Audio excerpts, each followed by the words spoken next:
Colonel कुसुम IAS. मैं आज आपको ऑप्शनल की क्लास लेने वाली हूँ। आज मेरा फर्स्ट क्लास है।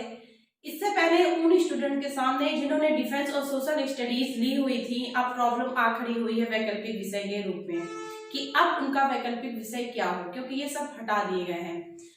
अभी हाल ही में यूपीपीएससी 2018 का मार्कशीट आ गया है, जिसके अनुसार से पता चल रहा है कि ज्योग्राफी ने एक अच्छा स्कोर गेन किया है। तो अगर आप चाहते हैं ऑप्शनल क्या लें और आपको ये वीडियो समझ में आ रहा है तो मुझ पे आप ट्रस्ट करिए। अक्टूबर में मेंस हैं, आपका जुलाई अगस्त तक हर हाल में मेंस का जियोग्राफी खत्म कर दिया जाएगा और हमें सिर्फ उतना पढ़ना है जितना हमें मार्क्स दिला सके और हम क्वालिफाई हो सके। मैंने पहले भी कहा है, हमें कोई एक्सपर्ट नहीं बनना है, तो मैं आपका पूरा सिलेबस लेके चलूंगी, 1 to 1 चीजें कवर करते जाएंगे। आज हम क्लाइमेटोलॉजी हम पहले स्टार्ट करेंगे, लेकिन उससे पहले हम बात कर लेते हैं पृथ्वी की उत्पत्ति की। ये 2018 में पहला ही क्वेश्चन था पृथ्वी की उत्पत्ति के बारे में, जो कि जेम्स एंड जेफरीन के शब्दों में उन्होंने पूछा था। तो चलिए पहले थोड़ा सा हम आज के बारे में पढ़ लेते हैं। इसके बारे में हालांकि हम अलग से जियोमॉर्फोलॉजी में पढ़ेंगे, लेकिन फिर भी मैं आज आपको बता दूं, क्योंकि अभी ऑप्शनल से पहले मैंने प्रीलिम्स के लिए ये चीजें पढ़ाई हैं। उसमें जॉर्ज लेवेंडर और अर्थ हमारी कैसे बनी है, कैसे सौरमंडल बना है, सब कुछ मैंने बताया है। तो उसी डिफरेंस में इसको थोड़ा और पढ़ लेते हैं, तो दोनों तरीके से आपका कोर्स खत्म हो जाएगा। फिर हम ऑप्शनल का सीधे क्लाइमेटोलॉजी से स्टार्ट करते हैं। देख लीजिए आप यहाँ पे कि क्या क्या हमारे कोर्स में है। ये वैकल्पिक विषय के लिए है, ये उन बच्चों के लिए भी है जिन्हें वैकल्पिक विषय का चुनाव करने में प्रॉब्लम हो रही है और वो सोच रहे हैं हम क्या लें। तो आप इस पर ट्रस्ट कर सकते हैं, बहुत ही इजी में ये चीज बताई जाएगी। मेरा उद्देश्य ये है कि आप लोगों को किसी तरह लाभ हो सके, तो मैं लाभ पहुंचा सकूं।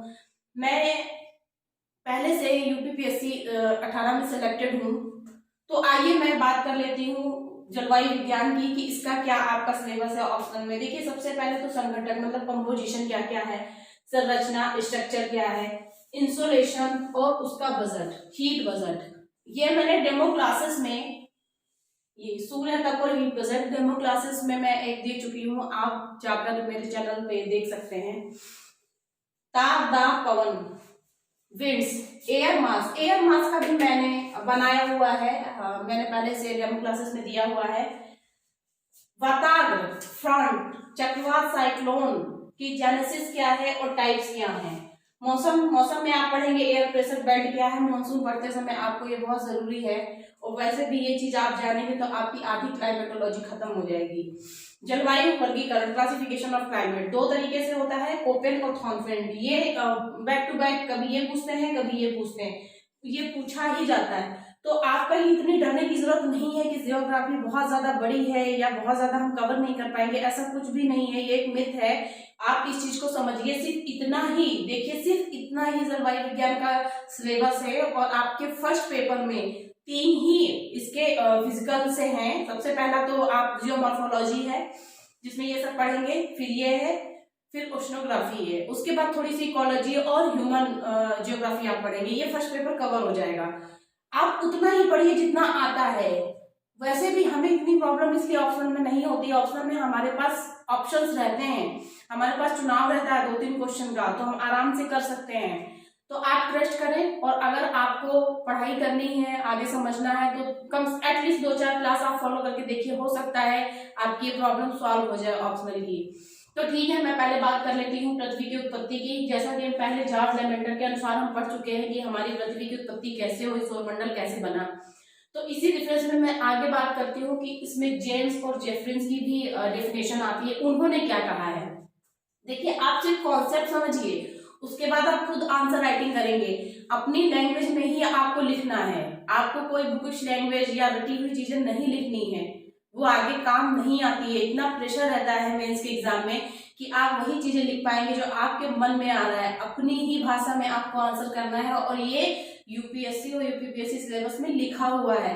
तो प्लीज आप कॉन्सेप्ट को समझिए, उसके बाद घर बैठ के आंसर राइटिंग करने की स्टार्टिंग करिए। 10 मिनट, 20 मिनट, आधा घंटा, 2 घंटा, जितना भी समय लग रहा है, छोटे छोटे से स्टार्ट करिए आप। तो हम पृथ्वी की उत्पत्ति तो समझ चुके थे कि ये एक तप्त गर्म गोला थी। तब गर्म गोला थी तो क्या हुआ, देखिए ठंडी जब हुई तो जो चीज गर्म होती है ना, उसमें बहुत ज्यादा स्टीम भी निकलता है ना, भाप निकलती है गर्म चीजों से। तो पृथ्वी तुरंत तो ऐसा हुआ नहीं था कि तुरंत ठंडी हो गई, नहीं, कई हजारों वर्षों तक गर्म ही थी। तो ये हजारों वर्षों तक क्या हुई होगी, ठंडी भी हुई होगी। अब जब ठंडी हुई होगी, जैसे हम गर्म पानी के ऊपर गर्म पानी कर रहे हैं, उसके ऊपर ढक्कन लगा देंगे होने के ऊपर, तो आप जब उठा के नीचे रखते हैं या कोई भी चीज जो ठंडी हो जाती है तो उस पर आपको वाटर वेपर दिखता है ना। ठीक ऐसे ही इसका भी कॉन्सेप्ट था। जब ये ठंडी हुई तो उसी की वजह से, ठंडे होने की वजह से जो भाप है, पानी ड्रॉपलेट जो वाटर में कन्वर्ट हुआ और फिर वो बारिश, लगातार बारिश होती रही, हजारों वर्ष तक तो सिर्फ बारिश होती रही, क्योंकि वो भाप ऊपर गई, ऊपर जाके बारिश होती गई। बारिश जब हुई तो पृथ्वी के जो भाग अवतल थे, गड्ढे वाले थे, वो भर गए। जब वो भर गए तो वहां पे क्या आ गया, यहाँ यहीं से देखिए वाटर आ गया। वाटर आ गया तो सबसे पहले लाइफ, जीवन जहां आया था जल के अंदर आया था। हमें पता है जो भी एल्गी है और प्लैंटन है, लाइकेन है, ये सब सबसे पहले हुए थे और इन्हीं की वजह से ऑक्सीजन की, हमारे वायुमंडल में ऑक्सीजन का निर्माण हुआ, की उत्पत्ति हुई। तो ये तो बात हो गई कि कैसे बाकी चीजें हुई। अब हम बात करते हैं उसकी कि जेम्स और जेफरिन्स ने क्या कहा था इसी रेफरेंस में। देखिए जेम्स और जेफरिन्स के अकॉर्डिंग क्या हुआ था, जो पृथ्वी और पृथ्वी के साथ और ग्रह है वो कैसे बने हैं। दरअसल वो सूर्य और सूर्य के साथ एक और तारा था, सूर्य की तरह कोई दूसरा तारा था। देखिए यहाँ पे बनाया हुआ है। जब ये तारा इसके पास गया, सूर्य के पास, तो इसकी एनर्जी की वजह से ये सिकुड़ गया। सिकुड़ने से ये पार्ट में बढ़ गया, जिसे इसको टूटे हुए पार्ट को फिलामेंट कहते हैं। ठीक है, इसी की वजह से, इसी के कारण और ग्रह बने, जो कि जॉर्ज लेमेटर वाले जो थ्योरी में हम पहले पढ़ा चुके हैं, आप देख लीजिएगा। और ये चीज कैसे प्रूव हो रही है, ये चीज प्रूव हो रही है इस तरीके से। देखिए ये डायग्राम पहले बनाया जा चुका है। तो ये सन के पास बुध, शुक्र, पृथ्वी, मंगल, ऐसे करके पूरी हायरार्की पता है। इसकी वजह से जो कि आज प्रेजेंट टाइम में इसकी रूपरेखा ऐसी है, इसको देखते हुए इस बात को आइडिया लगाया गया कि हाँ ये बात सच होगी। तो ये हो गई इनकी, देख लीजिए सिर्फ दो बात इसमें इंपॉर्टेंट है। इंपॉर्टेंट बात हमेशा दो लाइन की ही होती है, इससे ज्यादा नहीं होती है। वो हमारे अंदर इतना टैलेंट होना चाहिए कि हम एक बात को ही चार बार चार तरीके से प्रेजेंट कर सके, और यही हमें सीखना है और यही हमारी कला है जो आंसर राइटिंग में काम आती है। तो यही चीज मैं आपको बता रही हूँ कि बहुत ही कंप्रेस वे में, बहुत कम वे में मैं आपको बताऊंगी। आपको अपना सिद्धांत, जो अपना कॉन्सेप्ट है वो क्लियर रखना है। देखिए फिलामेंट, तारा और सूर्य, ये तीन वर्ड इसके की फैक्टर्स हैं, इनको आप याद रख लीजिए। उसके बाद बाकी चीजें आप कैसे भी अपने ब्रेन से प्रेजेंट कर सकते हैं, चीजें मान ली जाती हैं, क्योंकि आप कोई हाई स्कूल इंटर की एग्जाम देने नहीं जा रहे हैं। ये सब चीजें आपको मेन चीज पता होनी चाहिए, बाकी आप अपना ब्रेन का यूज कर सकते हैं। काम की परिकल्पना का क्या मतलब है, काम में भी सबका कुछ ना कुछ है, एक ही चीज मतलब, लेकिन सबका कहने का तरीका अलग अलग है। इन्होंने क्या कहा है कि जो गर्म तत्व, वो पृथ्वी थी, जो पिंड था, नेबुला था, वो क्या हुआ, उसके ठंडे होने में छल्ले बनते गए। सर्किल नहीं बनता, कोई भी चीज ठंडा कर लीजिए, तो उसी छल्ले से ग्रह बने। ये तो इनकी बात हो गई ठंडे होने की वजह से।